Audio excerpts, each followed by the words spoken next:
மோர் தென் films அவங்க சம்பாதிச்சிருந்தா I think ஒரு 30-40% இண்டஸ்ட்ரிக்கே கொடுத்துருப்பாங்க. அவ்வளோ சர்வீஸ் பண்ணியிருப்பாங்க. சிரஞ்சீவி சார் வந்து அவர் பாடியில் வேற பார்த்தே இல்லை, ஹார்ட் தான் ஃபுல்லாக ஹார்ட் தான், டோ டு ஹெட் ஹார்ட் தான். அந்த மாதிரி ஒரு மனுஷனை நீங்கள் பார்க்கவே முடியாது. తమన్ చెప్పినట్టు మ్యాన్ ఆఫ్ హార్ట్. ఎంతోమంది డాక్టర్లకు, ఎంతోమంది యాక్టర్లకు, ఎంతోమంది ఐఏఎస్ ఆఫీసర్లకు, ఐపీఎస్ ఆఫీసర్లకు ఆయన రోల్ మోడల్. ఆయన సంపాదనలో 30-40% చారిటీలకే. కొంతమంది సిండికేట్ అయినటువంటి యూట్యూబ్ ఛానల్స్ చిరంజీవి తెలంగాణ సమాజానికి ఏం చేశాడు ఏదేదో మాట్లాడుతూ ఉంటారు. తెలంగాణ సమాజాన్ని కాదు, తెలంగాణ ప్రభుత్వాలను అడగండి, అప్పుడు ఆంధ్రప్రదేశ్ ఉమ్మడి ప్రభుత్వాలను అడగండి, చిరంజీవి గారు ఏం చేశాడో లెక్కలతో సహా బయటకు వస్తాయి.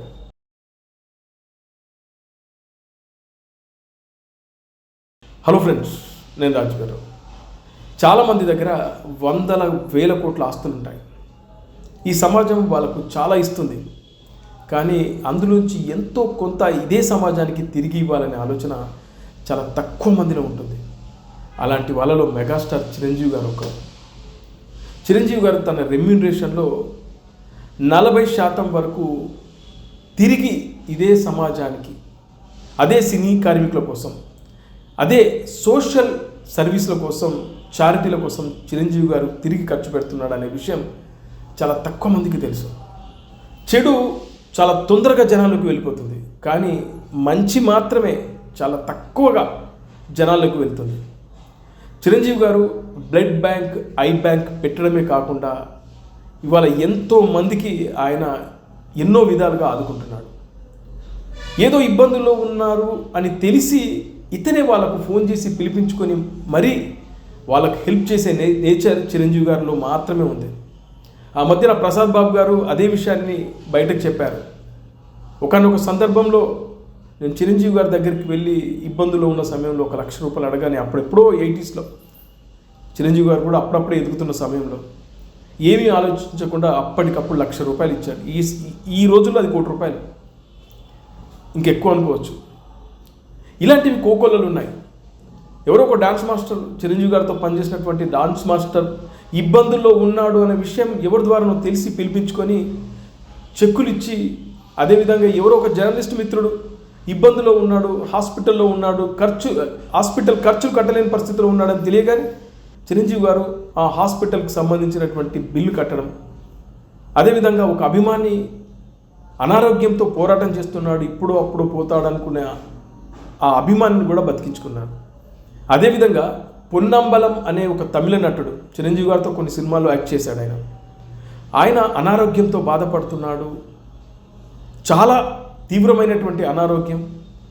ఒకసారి చిరంజీవి గారికి ఫోన్ చేస్తే ఏదైనా హెల్ప్ చేస్తాడేమో అనే ఉద్దేశంతో ఒకసారి ఫోన్ చేయగానే ఆయనను వెంటనే చెన్నైలోని అపోలో హాస్పిటల్లో చేర్పించి దాదాపు 40 లక్షల రూపాయల బిల్లును చిరంజీవి గారు కట్టారు. ఈ విషయం పొన్నంబలమే చెప్పాడు. ఇలా చెప్పుకుంటూ పోతూ ఉంటే చిరంజీవి గారు చేసినటువంటి చారిటీలకు లెక్కే లేదు. మరి ఎందుకు ఇతను బయటకు చెప్పుకోవడం ఇప్పటికీ అర్థం కాదు. రూపాయి దానం చేసిన వాడు పదే పదే చెప్పుకుంటాడు. చేసే దానం చిన్నదైనా కూడా 100 సార్లు చెప్పుకునే వాళ్ళు ఉన్నారు ఈ రోజుల్లో. అలాగే చాలామంది మాట్లాడుతూ ఉంటారు, పెద్ద పెద్ద డైలాగులు కొడుతూ ఉంటారు చాలామంది పొలిటికల్ లీడర్స్. ఇదే సమాజం నుంచి 100 కోట్ల ఆస్తులు సంపాదించిన పొలిటికల్ లీడర్స్ చాలామంది ఉన్నారు. వాళ్ళు రాజకీయాల్లోకి రాకముందు, పదవుల్లోకి రాకముందు వాళ్ళ జీవితం అద్దెలు కట్టుకోవడానికి లేని పరిస్థితుల్లో, ఇంకా చెప్పాలంటే కొందరు బ్యూటీ పార్లర్లు, మరికొంతమంది చిన్న చిన్న షాపులు నడుపుకునే వాళ్ళు కూడా అధికారంలోకి వచ్చిన తర్వాత 100,000 కోట్ల ఆస్తులు సంపాదించినటువంటి గొప్పలు కూడా ఉన్నారు ఈ సమాజంలో. అలాంటి వాళ్ళే ఈయన మీద కానీ, పవన్ కళ్యాణ్ గారి మీద కానీ లేనిపోని డైలాగులు కొడుతూ ఉంటారు, రూపాయి కూడా దానం చేయరు. ఇప్పుడు ఇదంతా ఎందుకు చెప్తున్నానంటే, అప్పుడప్పుడు ఆయన గురించి కొంతమంది కొన్ని విషయాలు బయటకు చెప్పినప్పుడు నిజంగా ఈ విషయం ఎందుకు జనాలకు తెలియట్లేదు, ఎందుకు పదే పదే ఈయన గురించి ఏదో ఒకటి మాట్లాడే ప్రయత్నం ఎందుకు చేస్తారు?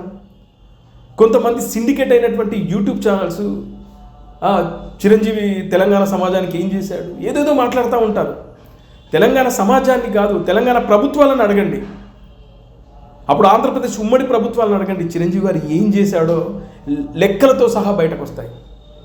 ఎన్ని విపత్తులలో ఆయనది పెద్ద చెయ్యి.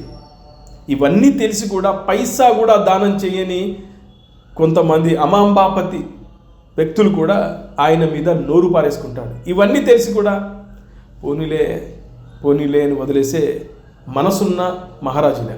అయితే రీసెంట్గా తమన్ ఒక పోడ్కాస్ట్లో తమిళ్కి సంబంధించినటువంటి ఒక యూట్యూబ్ ఛానల్ పోడ్కాస్ట్కు సంబంధించినటువంటి ఒక మాట్లాడే దాంట్లో ఆయన చెప్పిన మాటలు చిరంజీవి గారి గురించి చాలా ఎమోషన్ అవుతూ కళ్ళల్లో నీళ్లు పెట్టుకొని చెప్పాడు. ఆయన దగ్గరుండి చూశాడు కాబట్టి ఈయన ఏంటి, ఈయన స్వభావం ఏంటి, ఇంత మంచోడా.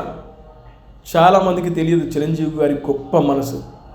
చాలామందికి నేను చెప్తున్నాను కదా, ఆయనను దూరంగా చూసి ఏదో అనుకుంటారు, కానీ ఆయన ఎలాంటి వాడో చాలా దగ్గరగా ఉన్న వ్యక్తులకు తెలుసు.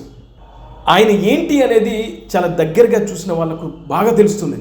అందుకే తమన్ మాటలు ఒకసారి விந்தோம். லைக் ஜெமினி சார் வந்து அவர் பாடியில் வேற பார்த்தே இல்லை, ஹார்ட் தான், பாடி ஃபுல்லா ஹார்ட் தான், டோ டு ஹெட் ஹார்ட் தான். அந்த மாதிரி ஒரு மனுஷனை நீங்க பார்க்கவே முடியாது. அவர் பயங்கர எமோஷனல், அவர் வெல்கமிங்கே வேற. ஒரு கெட்ட ஒரு பத்தி ஜென்ரலி நம்ம யாரை பத்தி கெட்டதான் நினைக்க மாட்டோம், இவரை பத்தி சுத்தமா நினைக்கும். அவர் யாரா இருந்தாலும் அவர் ஆரோக்கியமா இருக்கணும், அவர் நல்லா இருக்கணும், அவர் பயங்கரமா இருக்கணும், அப்படிதான் நினைக்கும். அவர் அந்த மாதிரி ஒரு living legend. Is man of art. அவர் எவ்வளோ சர்வீஸ், எவ்வளோ பிளட் டொனேஷன், அவர் பிளட் எவ்வளோ பண்ணியிருக்காங்க இண்டஸ்ட்ரி. மோர் தென் ஃபிலிம்ஸ் அவங்க சம்பாதிச்சிருந்தா ஐ திங்க் ஒரு 30-40% இண்டஸ்ட்ரிக்கே கொடுத்துருப்பாங்க. அவ்வளோ சர்வீஸ் பண்ணியிருக்காங்க. அதுதான் காட் இஸ் கிவிங் தம். நிறைய பேருக்கு இன்னைக்கு చిరంజీవి సార్ தான் ఇస్ మ్యాన్ ఆఫ్ హార్ట్ అని చెప్తున్నాడు. అంటే మనుషులకి ఇక్కడే హార్ట్ ఉంటుంది, కానీ ఆయన ఒళ్ళంతా మంచి హృదయంతో నిండిపోయింది అనే విధంగా చెబుతూ ఆయన సంపాదనలో 30-40% చారిటీలకే, అంటే సోషల్ సర్వీసులకే కేటాయిస్తూ ఉంటాడు. ఎవరో ఒకరు వస్తారు, ఏదో అడుగుతారు, అడగగానే ఆయన మనసు కాదనలేక వెంటనే వాళ్ళకి ఏదో చేసేస్తుంటాడు. అదేవిధంగా బ్లడ్ బ్యాంకులని, ఐ బ్యాంకులని, ఇట్లా సినిమా ఇండస్ట్రీకి సంబంధించినటువంటి చాలామంది నా కళ్ళతో చూశాను నేను. సార్ ఇబ్బందుల్లో ఉన్నారని ఎవరో చెప్పగానే ఏంటి అని వెంటనే అడిగేసి వాళ్ళకి ఏదో చెక్కులు ఇవ్వడం కానీ, అప్పటికప్పుడు వాళ్ళ ప్రాబ్లమ్ సాల్వ్ చేస్తూ ఉంటాడు. నిజంగా నేను ఇలాంటి వ్యక్తిని నేను చూడలేదు అంటూ కాస్త ఎమోషనల్గా తమన్ చెప్పడం జరిగింది. ఇలాంటివి చాలా రేర్గా బయటపడతా ఉంటాయి. ఎవరో ఒకరు చిరంజీవి గారి గురించి నిజంగా ఆయన ద్వారా మేము హెల్ప్ తీసుకున్నాము, ఆయన ద్వారా మేము లాభపడ్డాము, అదేవిధంగా ఆయన మాకు మంచి చేశారు, ఇవాళ మేము ఈ పొజిషన్లో ఉన్నామంటే దాని వెనకాల ఇతను ఉన్నాడు అని చాలామంది చెబుతూ ఉంటే, ఇలాంటి విషయాలు ఎందుకు మన మీడియా ఛానల్స్ బయట ప్రపంచానికి చూపించాం?